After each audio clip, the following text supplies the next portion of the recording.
নমস্কার বন্ধুরা, আশা করি আপনারা সবাই ভালো আছেন। বন্ধুরা, আমি যে দুটো ভিডিও দিয়েছি আগামী দিনে কি হতে পারে কন্ট্রাকচুয়াল অর্থাৎ চুক্তিভিত্তিক কর্মচারীদের, সেই নিয়ে রাজ্য সরকারের যে রিপোর্ট প্রকাশিত হয়েছে, সেই রিপোর্টে তো বিস্তারিতভাবে ব্যাখ্যা দেওয়া হয়েছে যে ৯,০০৮-এ কারা পড়বে এবং কারা পড়বে না। এবং এই সংক্রান্ত আমার এই ভিডিওটা করার আমি একটা কারণে এই ভিডিওটা করছি, যে আগামী দিনে সুখবর আসতে পারে, তার আমি একটা এভিডেন্স আপনাদের সামনে দেব। তার আগে আমার বক্তব্যটা কিছুটা জানাই। যে অনেকেই জানতে চাইছেন যে আমার সাথে কিভাবে যোগাযোগ করবেন। আমি ফোন নাম্বার দিয়ে দেবো, দয়া করে কেউ ফোন করবেন না, হোয়াটসঅ্যাপে যোগাযোগ করতে পারেন। অফিসিয়াল ডকুমেন্টস এইভাবে তো একেবারে ইউটিউবে এইভাবে দেওয়া ঠিক নয়। হোয়াটসঅ্যাপে আপনি পাঠাতে পারেন, সেখানে আমি দেখে বলে দেবো যে আপনারা ৯,০০৮-এ পড়বেন কি পড়বেন না। অলরেডি যেগুলো জানি সেগুলো নিয়ে তো বলবোই। তো এটা যারা আমার সাথে যোগাযোগ করতে চাইছেন, আমি তাদের সাথে আমি ফোন নাম্বার দিয়ে দেবো, ফোনে আপনারা হোয়াটসঅ্যাপে আমার সাথে যোগাযোগ করবেন। এইবার আমি যে সুখবরটা দেব সেটা হচ্ছে ৯,০০৮-এ অনেকেই পড়ছেন না বলে এইটা কিন্তু কর্মচারী ফেডারেশনের কাছেও খবরটা গেছে, এবং পশ্চিমবঙ্গ রাজ্য সরকারি কর্মচারী ফেডারেশনের পক্ষ থেকে কিন্তু প্রতাপ নায়ক মহাশয়, দেখবেন ফেসবুকে আপনারা চাইলে ভিডিওটা দেখতে পারেন, আমি ফেসবুক থেকেই নিয়েছি, তার কিছুটা অংশ আমি আপনাদের এই ভিডিওতেই দেব। আপনারা ডাইরেক্ট বুঝতে পারবেন যে সেখানে উনি কিন্তু ডাইরেক্ট বলেছেন যে যারা ডেলি রেটেড ওয়ার্কার আছেন, অনেক দিন কাজ করছেন, আপনারা চিন্তা করবেন না, এই ৯,০০৮ অর্ডার আগামী দিনে মডিফাই হয়ে আসবে, এরকম কথা উনি বলেছেন। তো এই জায়গাটা একটা আশার আলো দেখা যাচ্ছে যে আগামী দিনে হয়তো যারা ৯,০০৮-এ পড়ছেন না তাদের স্যালারি বাড়ছে না, বা যারা ৯,০০৮-এ অলরেডি পড়ে আছেন অথচ অনেক কিছু বেনিফিট তারা পাননি, এই যে কনফিউশনটা ক্লিয়ার করার জন্য অর্ডারও করে দেওয়া হয়েছে। তো একদিকে যারা ৯,০০৮-এ পড়ছেন তা সত্ত্বেও তাদের বেতন বৃদ্ধি হয়নি, এরকম একটা ব্যাপার রয়েছে। আবার অনেকে আছেন যে ৯,০০৮-এ তারা পড়ছেন না, তো তাদের জন্য ৯,০০৮টা মডিফাই হয়ে আসতে পারে, এরকম কিন্তু প্রতাপ নায়ক মহাশয় অর্থাৎ ফেডারেশনের আহ্বায়ক তিনি কিন্তু বলেছেন ফেসবুকে। তো আপনারা চাইলে অবশ্যই ফেসবুকে সার্চ করে দেখতে পারেন, পুরো ভিডিওটা পাবেন। আমি পুরো ভিডিও তো দিতে পারবো না, কিছুটা অংশ আমি আপনাদের সাথে শেয়ার করব। আর এর সাথে বলবো, যারা অফিসিয়াল ডকুমেন্টস দেবেন আমাকে জানাতে পারেন, আমি জানিয়ে দেবো যে আপনারা পড়বেন কি পড়বেন না। আর সব থেকে ভালো হয় নিজেরাই যদি অফিসের এস্টাবলিশমেন্ট সেকশানে আপনারা খোঁজ নেন। আমি অনেককেই বলেছি, অনেকেই বলছিলেন যে দাদা আমরা এর মধ্যে পড়বো কি না, প্রচুর সংখ্যায় মানুষ তারা প্রশ্ন করেছেন। এটা সত্যি যে ভিলেজ পুলিশ রয়েছেন, প্যারা টিচার রয়েছেন, ভোকেশনাল টিচার রয়েছেন, ট্রেনিং যারা যে সমস্ত স্কুলে কম্পিউটার যারা শিক্ষক তাদের বেতন বৃদ্ধি হচ্ছে না, এরকম অনেক রকমের কর্মচারী রয়েছেন। তো সেখানে আমরা ১২-১৯ অর্ডারটা দেখেছিলাম যখন ৬০ বছর করে দেওয়া হয়েছিল, সেখানে কিন্তু সমস্ত চুক্তিভিত্তিক কর্মচারীদের প্রায় এক ছাতার তলায় কিন্তু এনে দেওয়া হয়েছিল। সেখানে আইসিডিএস কর্মী, অঙ্গনওয়াড়ি কর্মী থেকে শুরু করে সিভিক ভলেন্টিয়ার সবার কাছে সবার জন্য এবং কন্ট্রাকচুয়াল ওয়ার্কার ৬০ বছর অর্ডারটা করা হয়েছিল প্রত্যেকের, যে রিটায়ার পরে ৫ লক্ষ টাকা পাবেন। কিন্তু অন্যান্য বেনিফিটের ক্ষেত্রে তখন দেখা যাচ্ছে যে তাদের অর্থাৎ ৬০ বছরটাই প্রত্যেকে ইকুয়াল পাচ্ছেন ৫ লাখ টাকা রিটায়ারের পরে, আপাতত, পরে হয়তো এটা বাড়তে পারে। কিন্তু অন্যান্য যে বেনিফিট দেওয়ার প্রশ্ন, সেখানে কিন্তু দেখা যাচ্ছে যে অন্য অন্য অর্ডার সেখানে ফলো হচ্ছে। যেমন কখনোই ৯,০০৮ অর্ডারটা আইসিডিএস যারা কর্মচারী তাদের জন্য ফলোর নয়, তাদের বেতন স্কেল আলাদা, তাদের যেহেতু সকাল থেকে সন্ধ্যে পর্যন্ত কাজ করতে হয়, 10টা 5টা ডিউটি নয়। তো এই ব্যাপারগুলোও রয়েছে, যাদের 10টা 5টা ডিউটি এবং ৯,০০৮ তাদের রিক্রুটমেন্টের সময় অফিসিয়াল ডকুমেন্টে বলা ছিল, যেমন বোনাস সহায়ক নিশ্চয়ই 10টা 5টা ডিউটি, কিন্তু যদি রিক্রুটমেন্টের সময় এই ধরনের কথা থাকে তবেই কিন্তু আপনারা পাবেন, নাহলে কিন্তু পাবেন না বেনিফিট। কেন, একটা আইন অনুযায়ী সম্ভব নয়। একটা রিক্রুটমেন্ট হবে, তখন বলা থাকবে যে এই ধরনের কর্মচারীদের শ্যাল বি গাইডেড বাই এদের যে বা শ্যাল বি গভর্ন বাই ৯,০০৮, এদের সার্ভিসটা ৯,০০৮-এ যা বলা আছে সেই অনুযায়ী হবে। এরকম না বললে কিন্তু সেটা কিন্তু পরে যে দেওয়া যায় না তা নয়, নিশ্চয়ই সেটা সরকারকে অবশ্যই সেটা মন্ত্রিসভায় পাস করিয়ে চাইলে কিন্তু তারা অবশ্যই সেখানে অন্তর্ভুক্ত করাতে পারেন। এইবার ব্যাপার হচ্ছে যে আগামী দিনে কি হতে পারে, আমি এইটা নিয়ে একটু আলোচনা করতে চাই। যে কর্মচারী ফেডারেশনের আহ্বায়ক যে ভিডিওটা ফেসবুকে দিয়েছেন, ফেডারেশনের পক্ষ থেকে ভিডিওটা পোস্ট করা হয়েছে। সেইখানে তিনি বলছেন যে আপনারা চিন্তা করবেন না, পাশে থাকুন, আগামী দিনে এটা মডিফাই হয়ে আসবে। এই জায়গাটা আসার আলো দেখা যাচ্ছে। আপনারা বন্ধুরা অবশ্যই ভিডিওটা পুরোটা, আমি 1 মিনিটের বেশি দিতে পারছি না, 58 সেকেন্ড মতো ভিডিওটা দিচ্ছি, তার বেশি দেওয়া সম্ভব নয়। আপনারা ফেসবুক থেকে দেখে নেবেন পুরোটা। তো এই জায়গাটা একটা আশার আলো দেখা যাচ্ছে। তো এইটা গেল এই ব্যাপারটা। আর দ্বিতীয় কথা হচ্ছে, যারা পড়ছেন বা পড়ছে না, তা যারা হোয়াটসঅ্যাপে আমার সাথে যোগাযোগ করতে চান তারা 8697095094 এই নাম্বারে আপনারা আমাকে হোয়াটসঅ্যাপ করুন। ফোন করবেন না, কাইন্ডলি দয়া করে কেউ ফোন করবেন না। অবশ্যই আমি আপনাদের হেল্প করব। আমি হেল্প করার জন্যই আমার এই চ্যানেল।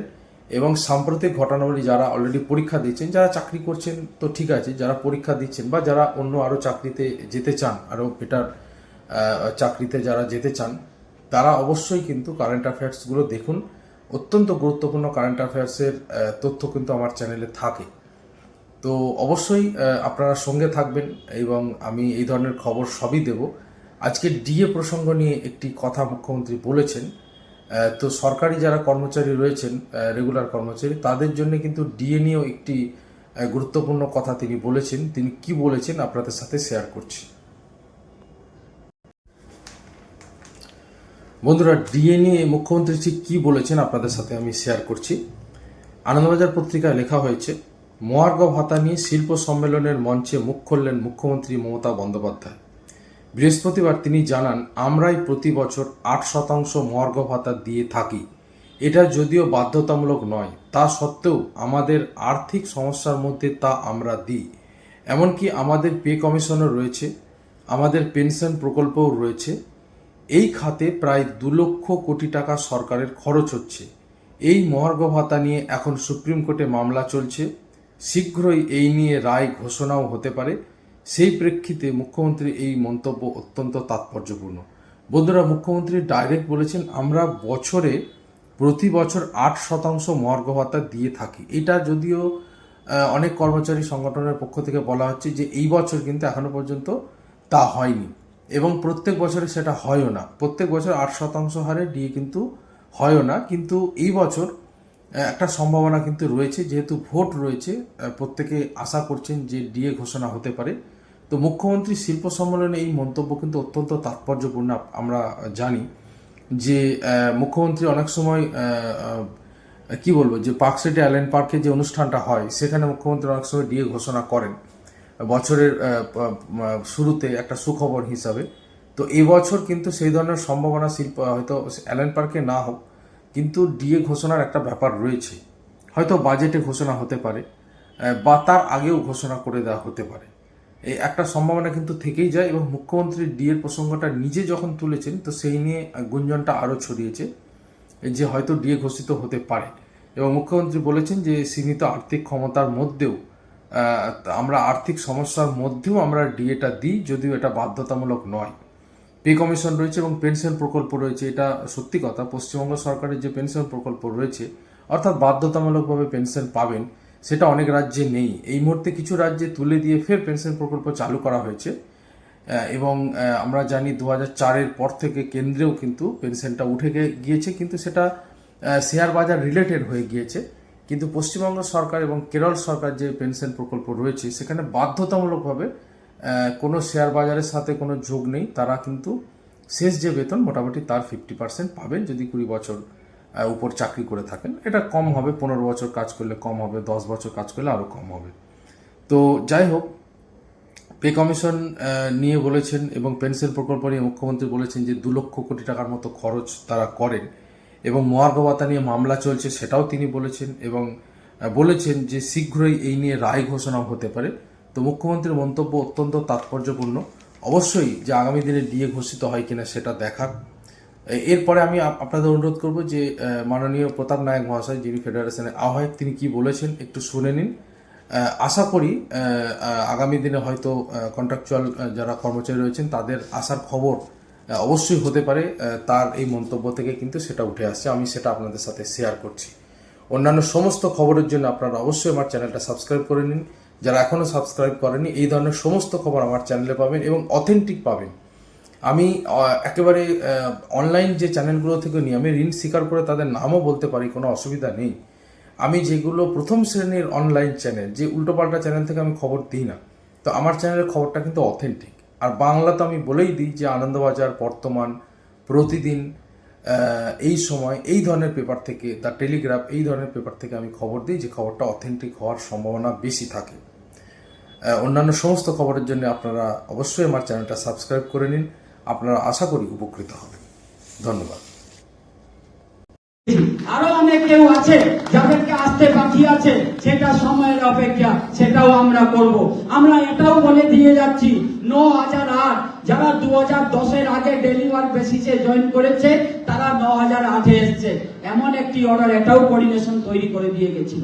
আমরা 2011-এর পরে যারা জয়েনিং করেছে এই ডেলিভার বেসিসে, তাদের এই 9008-এ আসছে না। আমরা আমাদের ফেডারেশনের পক্ষ থেকে মাননীয় মুখ্যমন্ত্রীর কাছে আবেদন করেছি, এই 9008 আগামী দিনে আপনাদের জন্য মডিফাই হয়ে আসবে, যাতে এই কর্মচারীরা আমাদের 9008 আওতায় আসতে পারে। অনেক কিছু বাকি আছে বন্ধুরা, শুধু আস্থা, ভরসা, ভালোবাসা ফেডারেশনের উপরে রাখুন। কোনো ব্যক্তি নয়, প্রতাপ নায়কের নাম জিন্দাবাদ বলতে হবে, আমি এইগুলো পছন্দ করি না, কিংবা প্রতাপ নায়ক এলে ফুল ছুটতে হবে, আমরা এইগুলো পছন্দ করি না। দুটোই নাম, মমতা বন্দ্যোপাধ্যায় জিন্দাবাদ। মাননীয় প্রতাপ নায়ক মহাশয়ের বক্তব্য আপনারা শুনলেন। তো বুঝতেই পারছেন যে উনি বলছেন যে একটু ধৈর্য ধরতে হবে। এই কথাটা বারে বারে উনি বলছেন যে একটু ধৈর্য ধরতে হবে। তো তাহলে আশা করা যেতেই পারে চুক্তিভিত্তিক কর্মচারীদের যারা বিভিন্ন বেনিফিট পাচ্ছেন না, যে তাদের কিন্তু সুখবর আসতেই পারে আগামী দিনে। তার এই মন্তব্য থেকে কিন্তু সেটা কৌতূহলটা বাড়ছে। তো কি হয় আগামী দিনে সেটা অবশ্যই আমি আপনাদের জানাবো। তো আরও একবার বলবো যে প্লিজ দয়া করে চ্যানেলটা সাবস্ক্রাইব করে নিন। আশা করি আপনারা উপকৃত হবেন। এই ধরনের সমস্ত খবর আপনারা কিন্তু এই চ্যানেল থেকে পেয়ে যাবেন। ধন্যবাদ, ভালো থাকবেন সবাই।